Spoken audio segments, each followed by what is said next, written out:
आज से हम अपने चैनल पे फिटर की टेस्ट सीरीज शुरू कर रहे हैं जो आगामी परीक्षाओं जैसे UPRVUNL, boring technician, NPCIL, ISRO, भेल, गेल, सेल आगामी सभी परीक्षाओं के लिए बहुत महत्वपूर्ण है। तो आइए हम इसे शुरू करते हैं। क्वेश्चन नंबर 1 दिया हुआ है, वर्ग बी में लगी आग होती है। वर्ग बी मतलब बी क्लास फायर की बात कर रहा है, तो बी क्लास में तरल पदार्थों की बात होती है, इसलिए इसका ऑप्शन सी हो जाएगा। बी में तेली आग, उसे आयल फायर भी कहते हैं। इसको बुझाने के लिए हम फोम फायर एक्सटिंग्विशर का उपयोग करते हैं। अगर क्लास ए फायर की बात होती है, इसे हम कार्बोनेशियम फायर कहते हैं। जो लकड़ी इत्यादि ठोस पदार्थों के जो द्वारा आग लगती है वह क्लास ए के अंतर्गत आता है। इसको बुझाने के लिए हम सोडा एसिड फायर एक्सटिंग्विशर का उपयोग करते हैं। बी क्लास में आयल फायर होता है तेली आग, इसके लिए हम फोम फायर एक्सटिंग्विशर, तथा सी क्लास में जो होता है गैस से लगी आग के अंतर्गत सी क्लास आता है, तथा इसे बुझाने के लिए हम ड्राई पाउडर का उपयोग करते हैं। तथा डी क्लास में बिजली से आग यानी कि इलेक्ट्रिक फायर होता है। इसे बुझाने के लिए हम हैलान अग्निशामक या सीटीसी कार्बन टेट्राक्लोराइड वाले यंत्रों का उपयोग करते हैं। इसलिए क्लास बी पूछा हुआ है, इसलिए इसका ऑप्शन सी हो जाएगा, तरल पदार्थों की आग। विद्युत जो ऑप्शन बी में दिया हुआ है यह क्लास डी के फायर के अंतर्गत आता है। गैस फायर क्लास सी के अंतर्गत आता है, तथा लकड़ी और कागज ए तरल पदार्थ बी के अंतर्गत आता है। आगे हम देखते हैं, क्वेश्चन नंबर 2 है, सूर्य की फोटोग्राफी के लिए किस उपकरण का प्रयोग करते हैं। तो सूर्य की फोटोग्राफी के लिए हम स्पेक्ट्रो हेलियोग्राफ का प्रयोग करते हैं। इसकी सहायता से 3D प्रतिबिंब बनाया जाता है जो कि सूर्य के समूचे या किसी एक भाग का चित्रांकन करता है।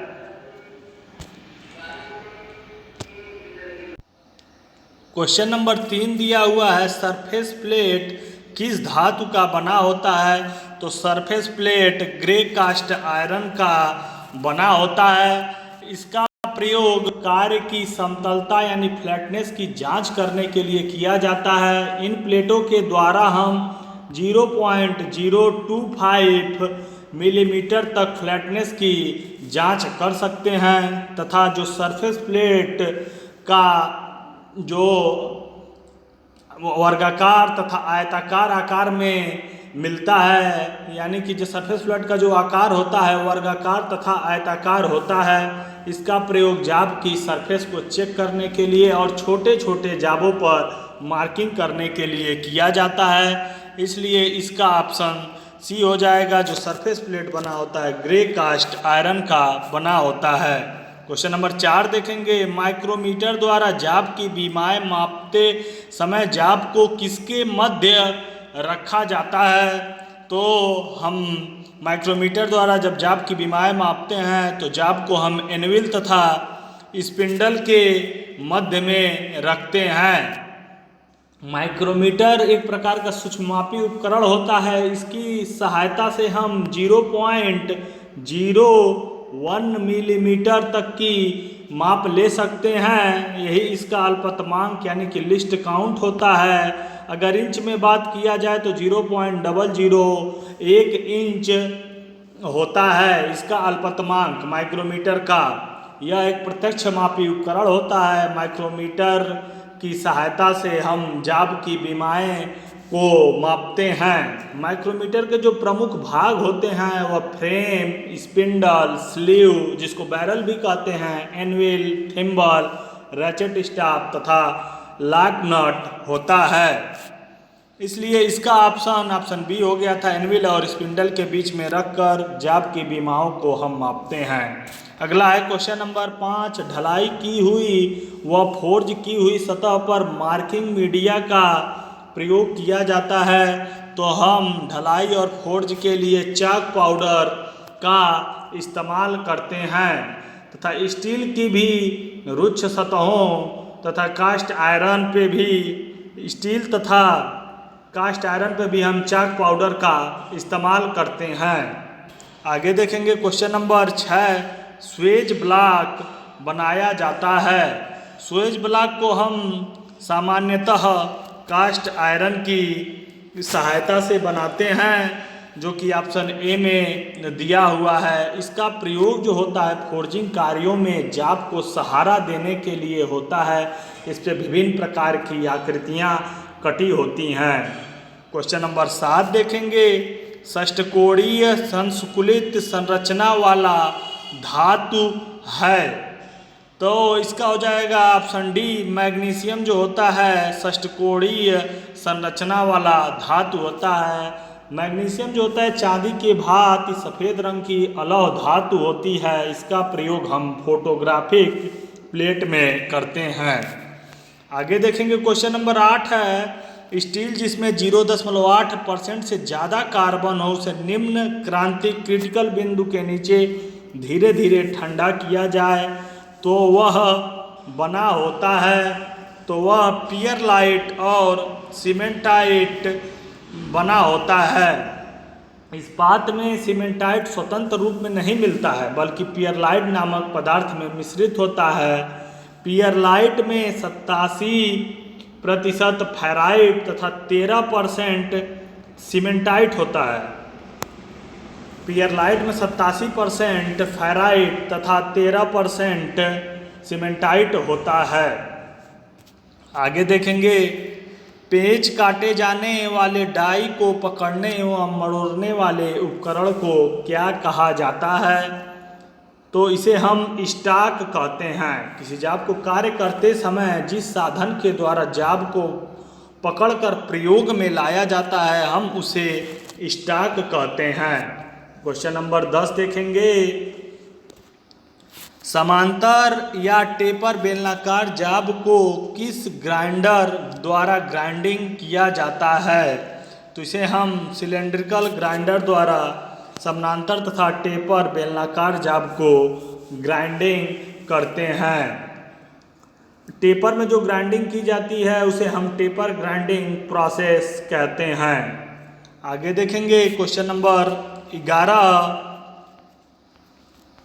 मिलिंग मशीन में नी जोड़ की तरह प्रयुक्त होने वाला युग्मक कौन सा है? तो वह सार्वत्रिक युग्मक होता है। सार्वत्रिक युग्मक यानी कि यूनिवर्सल कपलिंग। यूनिवर्सल कपलिंग का प्रयोग हम उस समय करते हैं जब एंगुलर मिसअलाइनमेंट लगभग 15 डिग्री तक होता है। एंगुलर मिसअलाइनमेंट जब शाफ्ट लगभग एक दूसरे से 15 डिग्री तक पे विक्षेपित होते हैं तब हम यूनिवर्सल कपलिंग का प्रयोग करते हैं। इस प्रकार की कपलिंग का प्रयोग मल्टी ड्रिलिंग मशीनों में विभिन्न स्पिंडलों तक शक्ति पहुंचाने के लिए किया जाता है। क्वेश्चन नंबर 12 देखेंगे, सिलेंड्रिकल हेड बोल्ट का दूसरा नाम क्या होता है? तो उसे हम चीज हेड बोल्ट कहते हैं। इनका प्रयोग ऐसे स्थानों पर करते हैं जहां का स्पिनर प्रयोग न किया जा सके, वहां पे चीज हेड बोल्ट का हम प्रयोग करते हैं। अगला है क्वेश्चन नंबर 13, मूलभूत छिद्र एवं मूलभूत शाफ्ट के उच्च एवं निम्न विचलन को हम विचलन क्या होते हैं? मूलभूत छिद्र, फंडामेंटल होल और फंडामेंटल शाफ्ट के उच्च एवं निम्न विचलन शून्य होते हैं, 0 और 0। अगला देखेंगे क्वेश्चन नंबर 14 दिया हुआ है, स्क्रू थ्रेड का प्रयोग निम्न में से किसके लिए नहीं किया जाता है? तो स्क्रू थ्रेड का प्रयोग हम पार्ट को अस्थायी रूप से जोड़ने के लिए नहीं करते हैं, बल्कि हम स्क्रू थ्रेड का प्रयोग उच्च भार उठाने के लिए, गति परिवर्तन के लिए तथा सूक्ष्म माप लेने के लिए इसका उपयोग करते हैं। हम स्क्रू थ्रेड को दो पार्टों को अस्थायी रूप से जोड़ सकते हैं। जाब को पकड़ने और वाले औजार जैसे बेंच वाइस में भी इसका प्रयोग किया जाता है। स्क्रू थ्रेड दो पार्टों को अस्थायी रूप से जोड़ता है। अगला देखेंगे गेट वाल्व का प्रयोग द्रव प्रवाह को, अगला था क्वेश्चन नंबर, अगला था 15 नंबर, गेट वाल्व का प्रयोग द्रव के प्रवाह को नियंत्रित करने के लिए नहीं करते हैं। इस वाल्व का दूसरा नाम क्या होता है? Gate valve. यह मुख्य पाइपलाइन के लिए उचित वाल्व होता है। यह एक प्रकार का सामान्य वाल्व होता है। इसे बहाव को नियंत्रित करने के लिए प्रयोग नहीं किया जाता है। इसका जो दूसरा नाम होता है स्लीवियस वाल्व होता है। गेट वाल्व का दूसरा नाम स्लीवियस वाल्व होता है। अगला देखेंगे क्वेश्चन नंबर 16, लैपिंग प्लेट पर के लिए ग्रुप्स बनाए जाते हैं। तो इसका ऑप्शन हो जाएगा लैपिंग पेस्ट को धारण करने के लिए लैपिंग प्लेट पर जो ग्रुप्स बनाए जाते हैं, लैपिंग पेस्ट को धारण करने के लिए। क्वेश्चन नंबर 17 देखेंगे, प्लग टेप को किस और नाम से जाना जाता है? तो प्लग टेप को हम बॉटमिंग टैप के नाम से भी जानते हैं। BIS के अनुसार इसे हम बॉटमिंग टैप भी कहते हैं। इस टैप के शुरू में जो दो चूड़ियाँ होती हैं वह टेपर होती हैं। दो चूड़ियाँ जो होती हैं इसमें टेपर होती हैं। टैपिंग करते समय इस टैप का प्रयोग टेपर टैप तथा इंटरमीडिएट टैप के बाद में किया जाता है, बॉटमिंग टैप का। अगला देखेंगे, बॉडी के दोनों फ्लूटों के मध्य अक्ष रेखा पर बनी मोटाई को क्या कहते हैं? तो इसे हम वेब कहते हैं। यह ड्रिल फ्लूट के बीच का भाग होता है। यह नीचे से पतला तथा ऊपर की ओर मोटा हो जाता है। यह भाग ड्रिल को मजबूत बनाने में सहायता करता है। अगला है, ऐसे वर्कपीस जिनकी आकृति विषम आकार की होती है उनके फेस जिग को कुछ दूरी पर लोकेट करना हो तो उसके लिए प्रयोग करते हैं। तो इसके लिए हम टेबल जिग का प्रयोग करते हैं।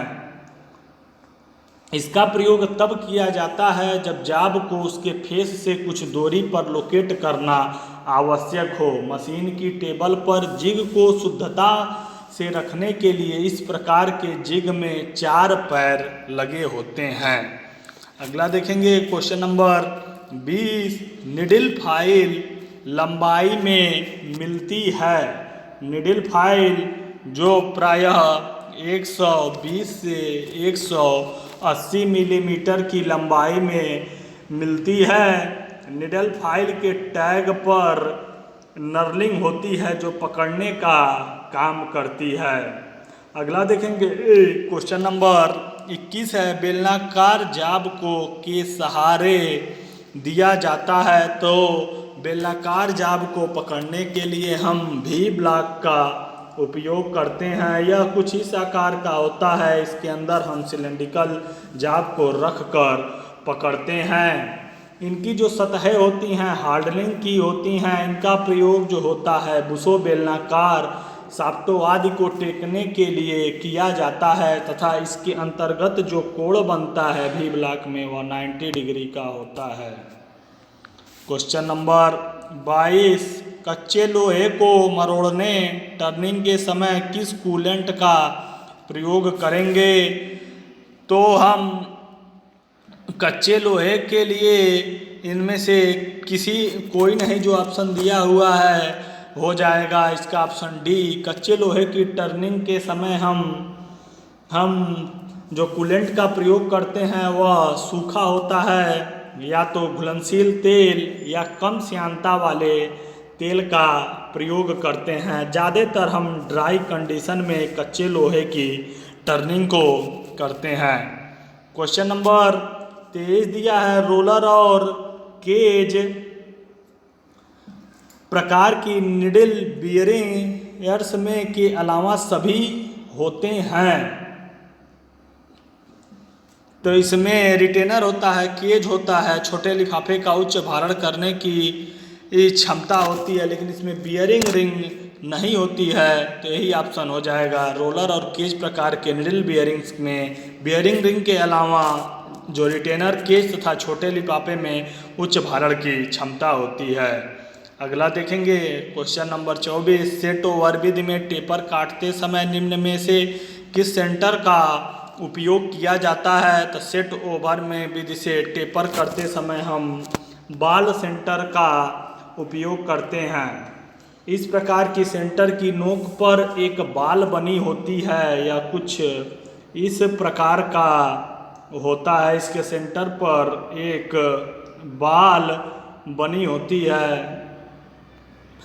विशेषतः टेल स्टॉक का ऑफसेट विधि या सेट ओवर विधि से काटते समय भी हम इस बाल सेंटर का प्रयोग करते हैं। क्वेश्चन नंबर 25 देखेंगे।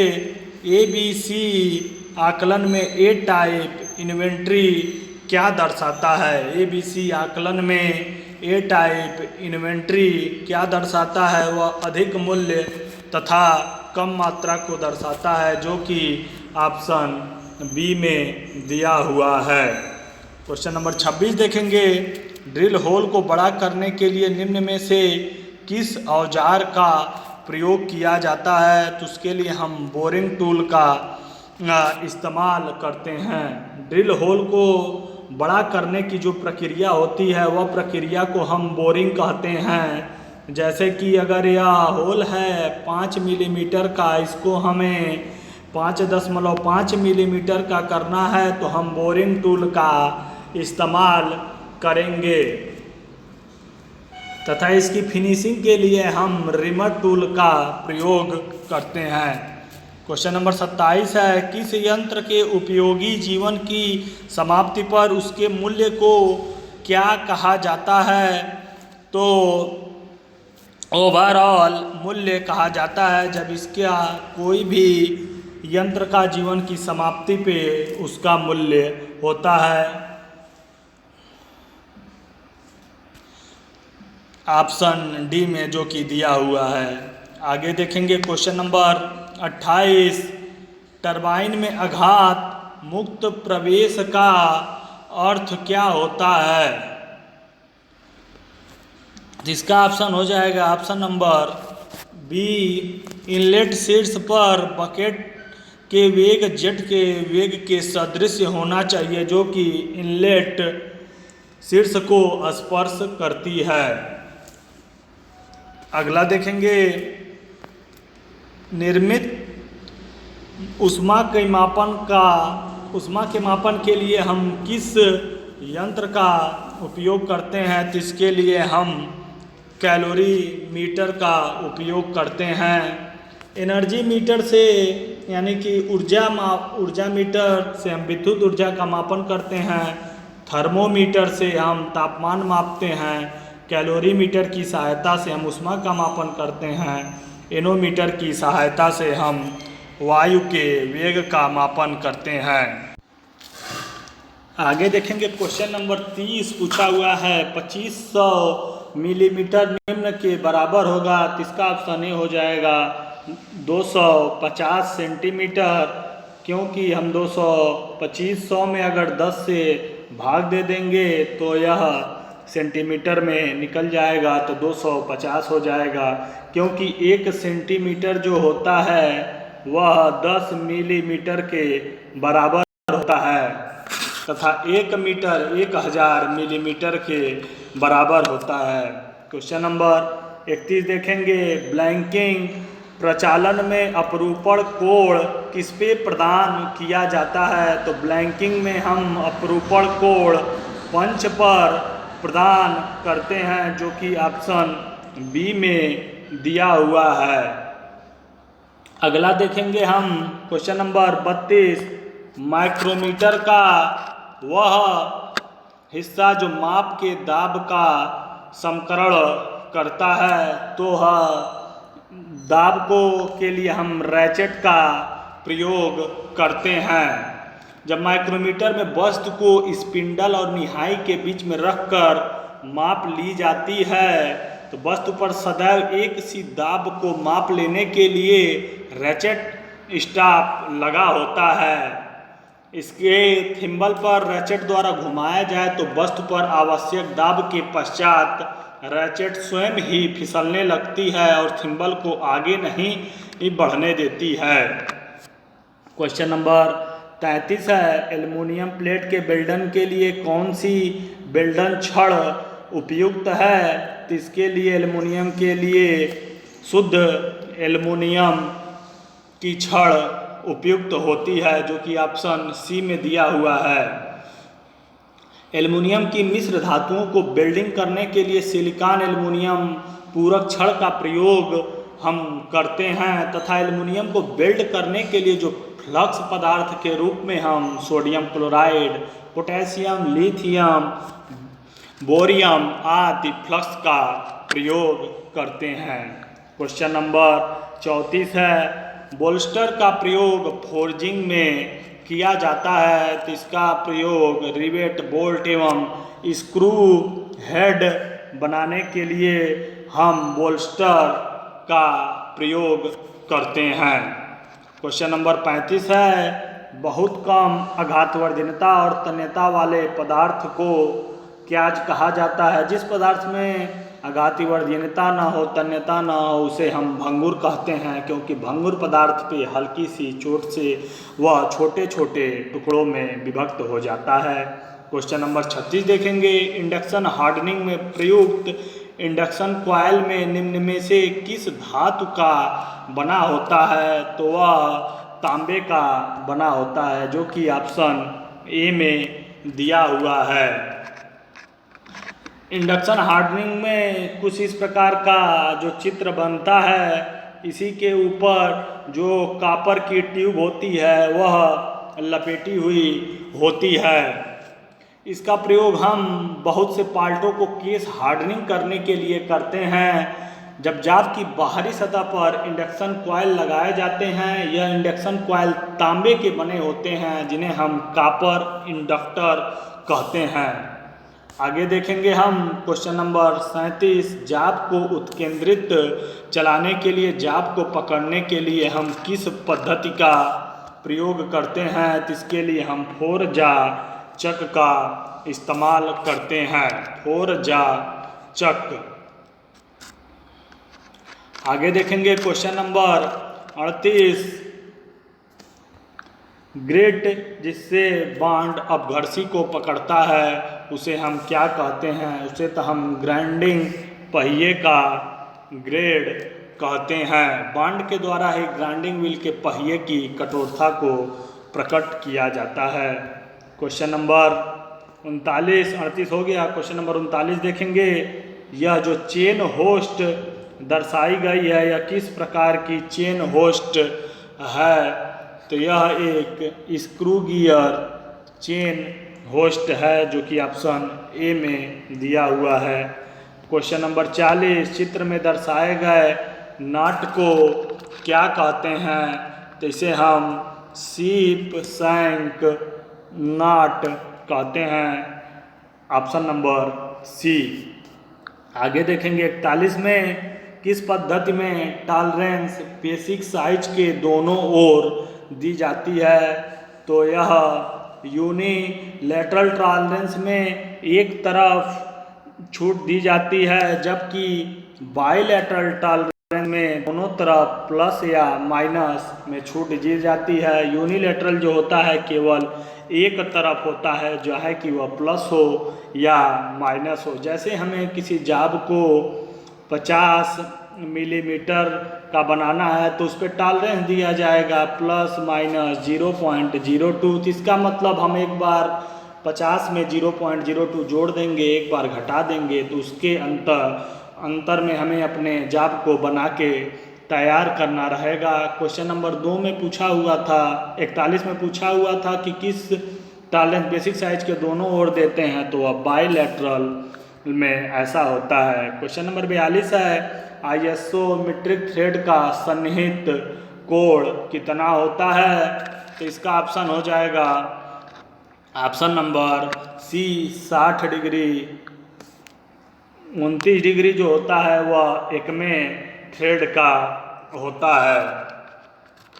आगे देखेंगे ट्रिमिंग प्रक्रिया इससे संबंधित है। ट्रिमिंग प्रक्रिया प्रेस कार्य से संबंधित है। किसी कंपोनेंट या ब्लैंक के किनारे से जो फालतू की मटेरियल को हटा दिया जाता है उसे हम ट्रिमिंग कहते हैं।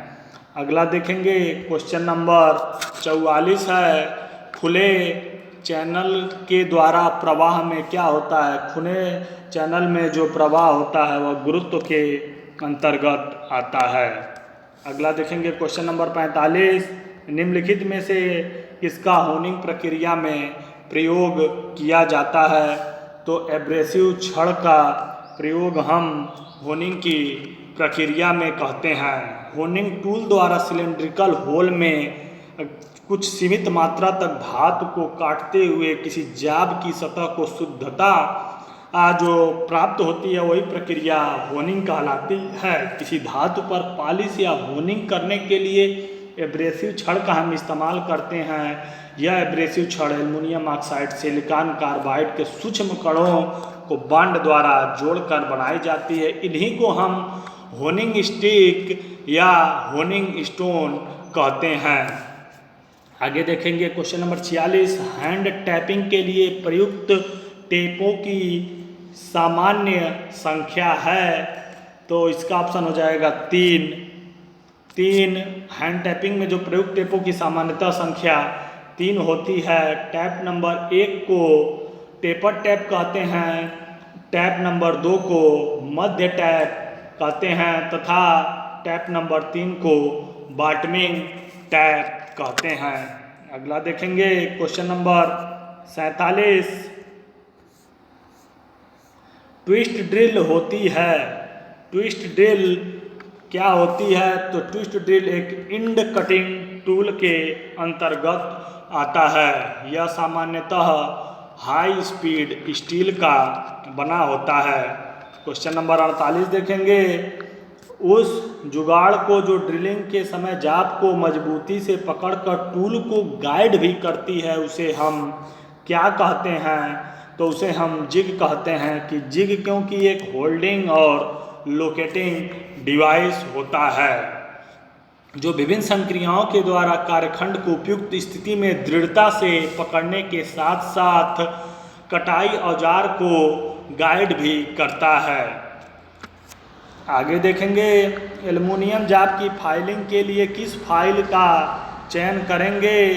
तो इसके लिए हम रास्प कट जो डी में दिया हुआ रगड़ cut file, रास्प cut file aluminium जाप की फाइलिंग के लिए प्रयोग किया जाता है। इस प्रकार के जो फाइल के फेस उभरे हुए होते हैं तथा त्रिकोण की आकृति में होते हैं, इसका प्रयोग सामान्यतः लकड़ी, शीशा तथा नर्म धातुओं को काटने के लिए किया जाता है। क्वेश्चन नंबर 50 देखेंगे। वाइस स्पिंडल में कौन से थ्रेड कटे होते हैं? तो वाइस के स्पिंडल में स्क्वायर थ्रेड कटे होते हैं। Square thread. कभी कभी इसमें वाइस के स्पिंडल में बटरेस थ्रेड भी कटी होती है। अगर आपको यह वीडियो अच्छा लगा हो तो हमारे चैनल को सब्सक्राइब करना ना भूलें तथा इसे अधिक से अधिक शेयर करें।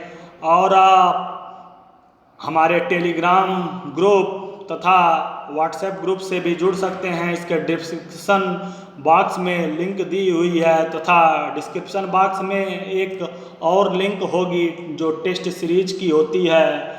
उस लिंक पे टिक करने के बाद आपके सामने 10 प्रश्नों की एक सीरीज खुल जाएगी जो आगामी सभी परीक्षाओं में वो प्रश्न आ चुके हैं। इसका अगला पार्ट हम अपने नेक्स्ट वीडियो में देखेंगे।